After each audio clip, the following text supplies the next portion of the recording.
magluto tayo ni Mapa Cooking ng gulay. Alam mo yung luto ko, laswa. Gusto ko yung saluyot, ang palaya, sibuyas, tsaka lagyan natin ng nor. Kunting water lang talaga. Okra at tsaka yung ating kamote. Yan lang ang sangkap ni Mapa Cooking.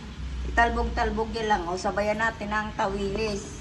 Lagyan natin ng ginisa mix. Tapos, harina lang. O, di may gulay na. May prito pa ng tawilis. Ayan, yung ating gulay. Punuin mo ah. Lagyan na natin yung kamote, tsaka nor, tsaka yung ating, ayan, yung ating tawag dito, kamote, sibuyas, tsaka nor. Yan ah. Sama-sama na yan. Okay na lang natin yan, kumulo. Saglit lang yan. Talbog-talbog lang yan ang ating gulay. Yung sarap kaya, gulay. Si Mapa Cooking mahilig sa gulay. Kasi masarap kumain ng gulay. Sama-sama na yung ating okra at saka saluyot mamaya. Ugasan ko lang ito. Ganyan lang magluto si Mapa Cooking. Mabilisan na luto lang yan. Tsaka yung tawilis natin, masarap yung pag malutong na malutong. Yung pagluluto ni Mapa Cooking, makita nyo, napakasarap ng ating tawilis. Pag nagbili ako ng okra, halagang 20 na okra, madami na. Yan lang. Lagyan ko lang ng ampalaya, tsaka kamote. Patalbugin ko lang yan, masarap na. Ano pang hinahanap natin na pagkain ng masarap? Minsan masarap, minsan okay lang. Masarap pa rin yung gulay.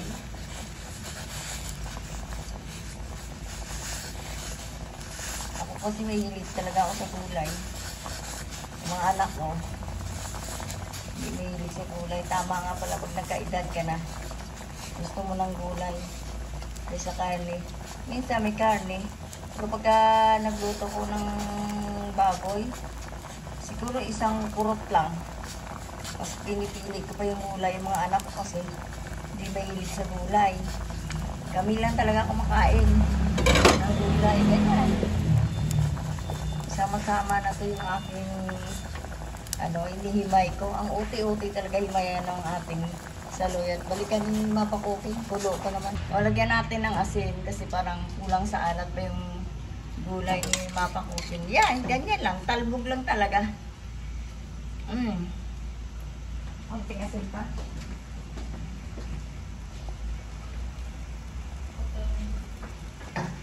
Hindi na ako naglagay lahat kasi nilagay ko isang nor.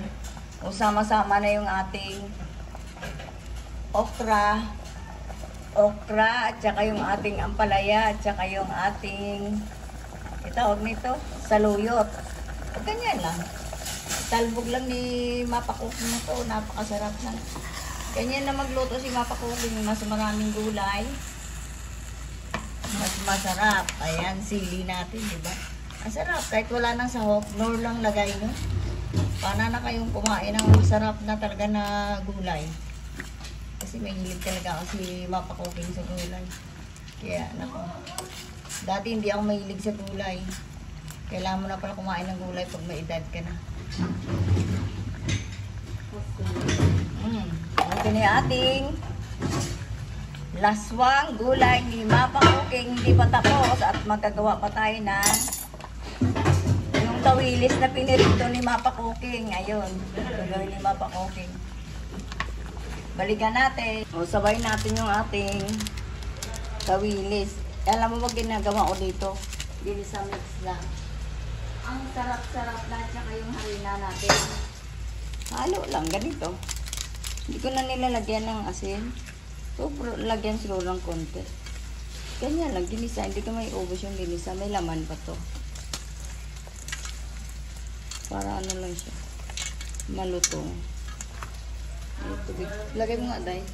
Ito yung ating tawilis. Lagay mo doon. Akin na. Tapos lagyan natin dito ng harina. Okay na to. Sama.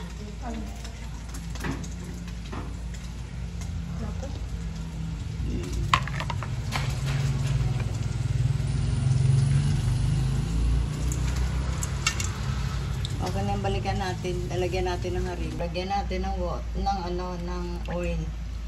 Pinagprituhan ko to ng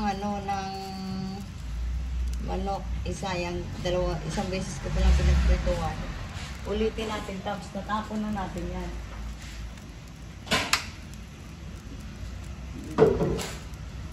Tapos mainit na mainit talaga yung oil niyan.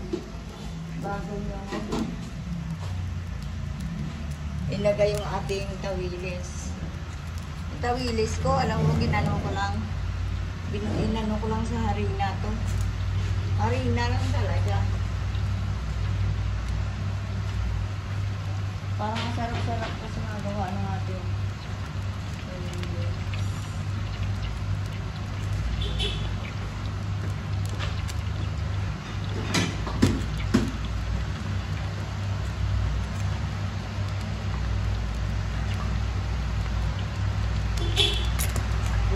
Alalayan mo ngayon.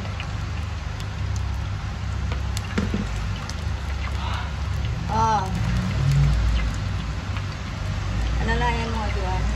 Ito nilagay ko lang to kanina. Sige, diretso pa. Wala ko, alalay mo talaga. Yung alalayan mo nga.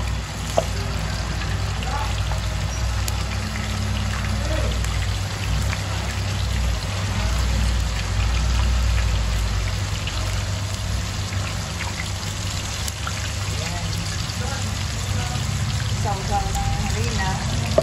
Ganyan lang yate. Gusto ko yung malutuin ko.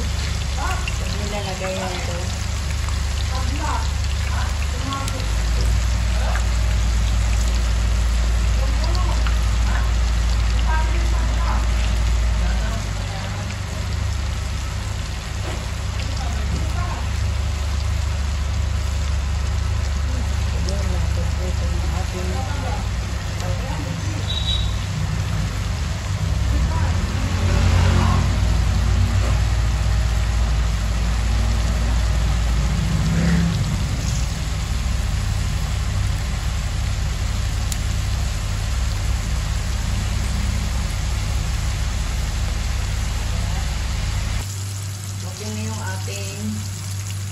Tawilis o tingnan mo malutong yung tawilis ni Mapa Cooking.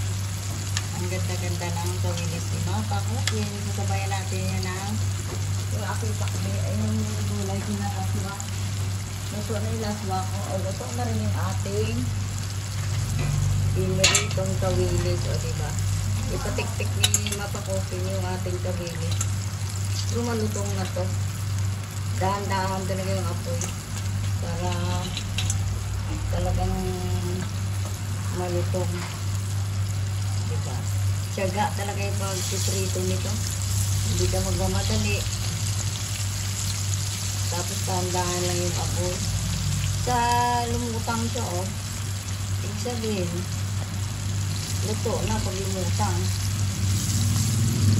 Saw-saw niya lang niya sa harina. Konting asin. O, di may asin pag ka lang nilagay ko matabang. Tapos, inisalit lang. Hindi mo na nabusin yung isang buong ginisan niya. Parang okay na. Parang ang meron ng prito basta. Maraming mantika na nakalubog talaga siya. So, yung ating tawilis. Luto na. Tapos yung ating gulay. Yung gulay ko, tignan mo yung anak ko kumain na ng laswa. Ito yung anak ko laswa. So, na yung tawilis natin. O, ayan. Sabayan natin ng laswang gulay ni Mapa Cooking. Okay na yung ating like and subscribe kay Mapa Cooking. Thank you for watching. Yan. Like and subscribe. Thank you for watching.